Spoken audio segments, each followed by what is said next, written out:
বর্ষাকালে এইরকম একটা মাছের রেসিপি দারুণ লাগবে। প্রথমে নুন আর ভিনিগার দিয়ে মাছগুলোকে 15 মিনিট মতন চুবিয়ে রেখে দেবেন। দেখবেন মাছের গাটা এরকম পরিষ্কার সাদা হয়ে গেছে।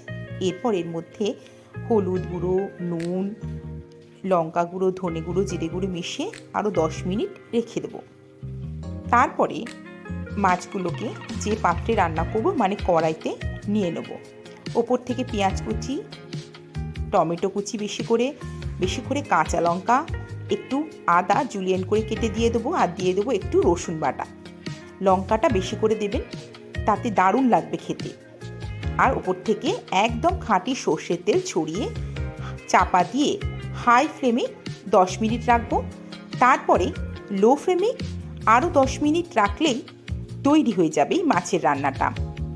নামাবার আগে একটু সর্ষের তেল ছড়িয়ে দেবেন। এত সুন্দর একটা গন্ধ আসবে রান্নাটা থেকে। সর্ষের তেলের গন্ধ, পেঁয়াজের গন্ধে ভরপুর এই রান্নাটা পাতে পড়লেই একেবারে ভাত উঠে যাবে। একটু গরম মশলা ছড়িয়ে দেবেন। দারুণ একটা মাছের রেসিপি, অবশ্যই ট্রাই করবেন, খুব চটজলদি হয়েও যাবে।